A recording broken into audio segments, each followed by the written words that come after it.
What if I told you that the reason your dreams feel so far away isn't because you're not smart enough, talented enough, or even lucky enough, but simply because you've been avoiding the one thing that could change everything? Discipline. Not motivation. Not inspiration. But that quiet, uncomfortable decision to do what's right, even when you don't feel like it. The truth is, successful people aren't superheroes. They just mastered one small thing you've been ignoring. And once you understand this, your life will never be the same again. Daniel Walter isn't some celebrity guru shouting motivational quotes. He's a real-life productivity expert who has studied the psychology behind discipline, self-control, and habit formation for years. His book, The Power of Discipline, isn't filled with fluff or fairy tales. It's packed with research-backed techniques, real-life examples, and brutally honest truths about how ordinary people become extraordinary by training one simple muscle: their discipline. This isn't just another self-help book. It's a wake-up call for anyone tired of making excuses and ready to finally take control. Let's be honest, most of us already know what we need to do. Eat healthy, save money, wake up earlier, study harder. But knowing isn't the problem. Doing it, that's where we fall apart.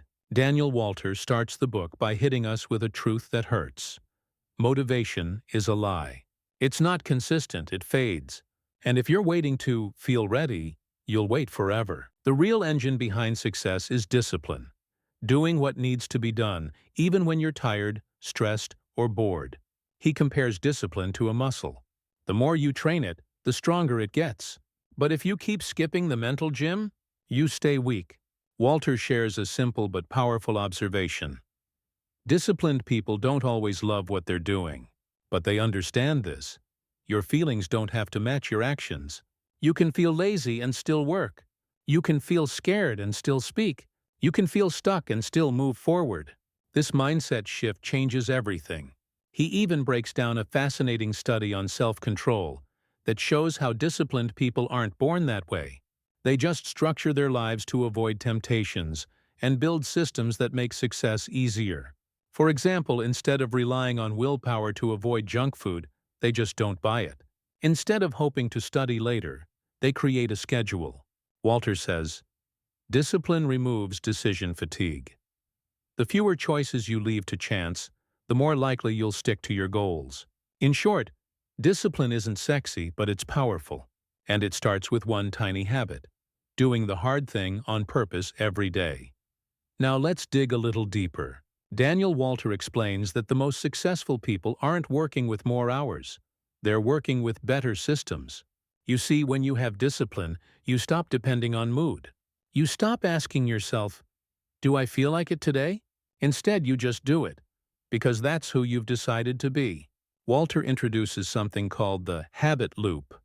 It's a simple cycle: cue, routine, reward. First, something triggers you. Then you take action.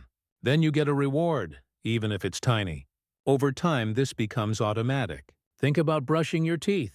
You don't wake up debating it. You just do it.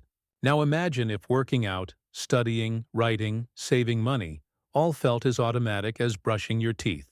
That's what discipline can do. And here's where it gets powerful. Walter shows us that we don't need to make huge changes overnight. In fact, big goals often fail because they feel overwhelming. Instead, he teaches the power of micro-disciplines, tiny actions that are so easy, you can't say no. Like doing just 5 push-ups, or writing for just 2 minutes, or reading 1 page. These small wins trick your brain into feeling successful. And success becomes addictive. Bit by bit, these actions build momentum. And as momentum grows, confidence grows. And with confidence, you begin to crave progress. Walter also dives into something important: the power of identity. He says, don't just try to do disciplined things. Become a disciplined person. That means every time you follow through on something, even when it's hard, you're casting a vote for the type of person you want to become. Want to be a writer? Write a few lines. Want to be fit? Take the stairs. Want to be focused? Put the phone away. It's not about being perfect. It's about being consistent. Discipline isn't loud. It's not dramatic. It's quiet, daily decisions made when nobody's watching. And that's what separates dreamers from doers. Walter shares a personal story here too, about how he once struggled with distractions, always starting things but never finishing them. But once he committed to showing up no matter what, everything changed. It wasn't magic, it was muscle, the discipline muscle. And the more he trained it, the more unstoppable he became. This paragraph ends with a challenge. What's one micro-discipline you can start today? Don't wait for motivation. Start small. Stay steady. Let discipline do the rest. There's one harsh truth Daniel Walter doesn't sugarcoat. If your environment is working against you, your discipline won't survive for long. You can have all the motivation in the world, but if your surroundings are full of distractions, temptations, and energy-draining people, it's like trying to run with chains on your legs. That's why in this part of the book, he focuses on something many people ignore: the discipline of designing your environment. This means shaping your home, your workspace, your phone, your time, in a way that makes self-control easier and failure harder. For example, Walter says, if you want to stop wasting hours on social media, don't just try to resist it. Delete the app, log out, block the websites. That way, when the craving hits, there's friction. And friction buys you time. Time to remember your goals. Time to choose better. And when it comes to people, he's brutally honest. You can't expect to stay disciplined if you're surrounded by lazy, negative, or excuse-making friends. Whether we admit it or not, we absorb the habits of the people we spend the most time with. Walter recommends doing an environment audit, asking yourself, what's around me every day that's silently killing my discipline? Is it your phone by your bed? Junk food in the kitchen? Toxic people in your inbox? He encourages us to redesign our life. Just like a gardener removes weeds before planting anything new. He shares a powerful example of a client who wanted to write a book, but always ended up watching Netflix. Instead of relying on willpower, the man unplugged his TV and replaced it with a desk and notebook. That tiny change helped him finish his first draft in 6 weeks. Walter also talks about the power of discipline triggers. Things you put in your environment that automatically remind you to stay on track.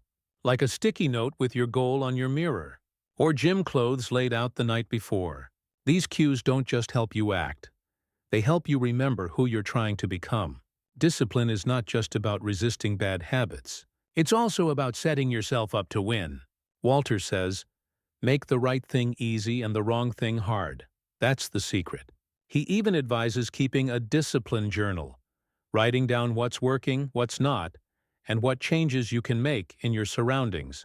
Because the truth is, self-discipline starts with self-awareness. If your environment is making bad choices easy, you're not weak. You're unprepared. But with a few smart shifts, you can turn your entire world into a support system, not a trap. And when that happens, your goals don't just feel possible, they feel inevitable. One of the most powerful chapters in The Power of Discipline dives into a skill that most people run away from: delayed gratification. It's not exciting, it's not popular, but it's the secret behind almost every long-term success story. Daniel Walter explains it like this. In today's world, we've been trained to expect quick results. We want fast money, fast fitness, fast fame. But discipline isn't fast. It's slow. It's uncomfortable. It's showing up every day with no applause, no immediate results, and no one watching, but doing it anyway. Walter shares the famous Stanford marshmallow experiment, where kids were given 1 marshmallow now or 2 if they could wait. The kids who waited? Years later, they were more successful, healthier, and happier. Why? Because they had learned how to delay gratification. And here's the real insight. This isn't just about willpower.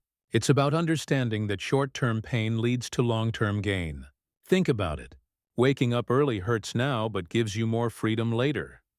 Saying no to junk food hurts now, but rewards you with health and confidence later. Studying instead of scrolling hurts now, but builds a smarter, stronger future you. Discipline is the bridge between your goals and your reality. And that bridge is built with bricks of delayed gratification. Walter explains that the brain loves instant pleasure. Dopamine, the feel-good chemical, fires when you eat sugar, check social media, or get a compliment. But those are shallow highs. They don't last. Real success requires pushing past the quick hit and focusing on the bigger reward that comes later. He tells the story of a woman who wanted to quit sugar but always caved in the evening. Instead of just trying harder, she wrote a letter to her future self.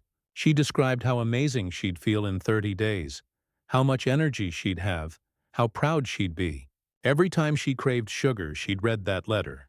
And it worked. That's what delayed gratification is. Reminding yourself of what you want most, not just what you want right now. Walter even recommends making a list of future rewards, things you'll get if you stay disciplined.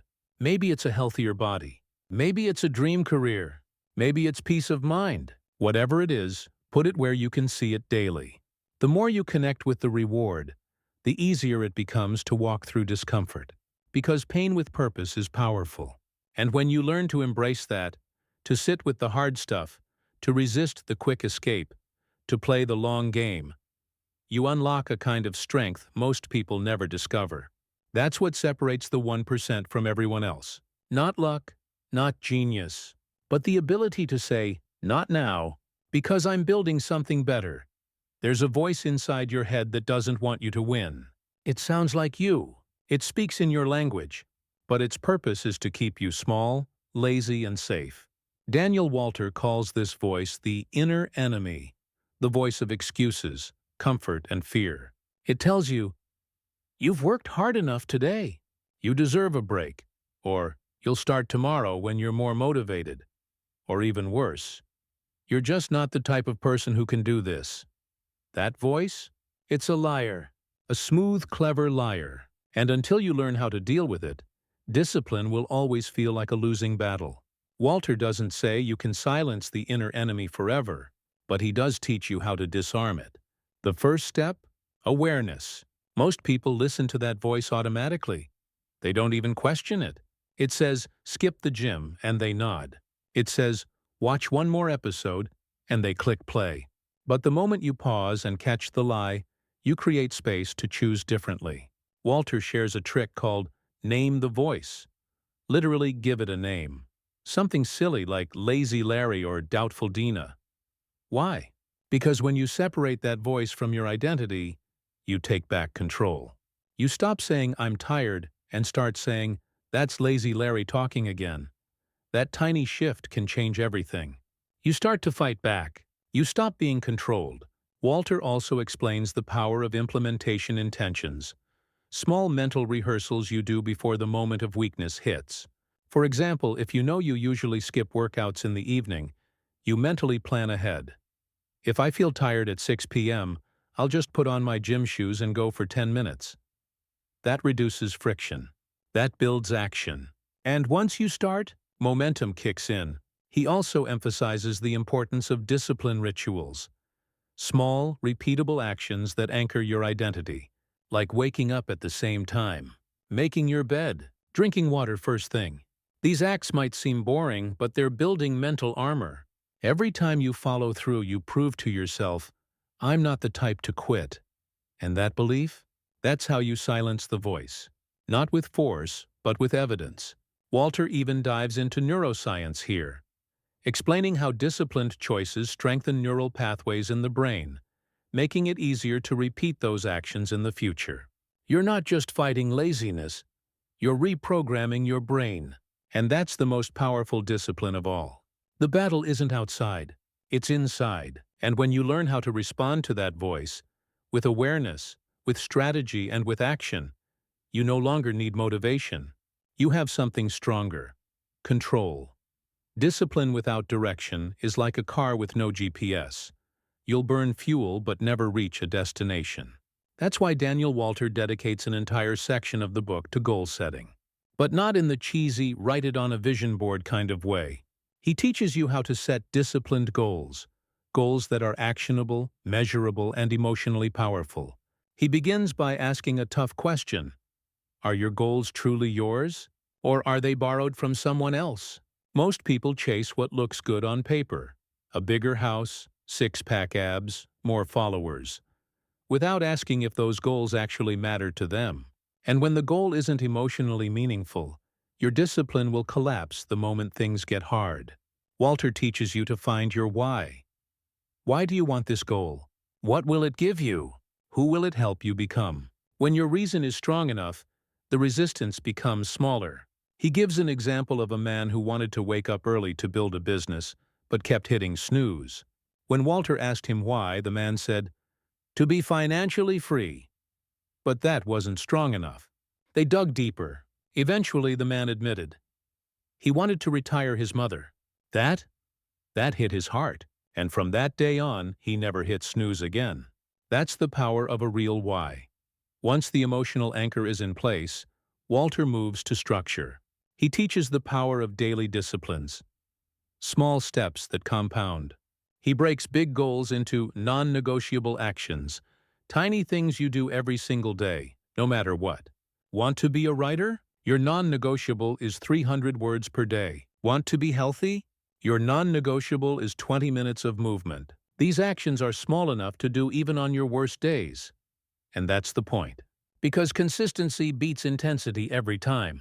Walter also introduces the idea of the accountability mirror. Every night you look at yourself and ask, did I do what I said I would today?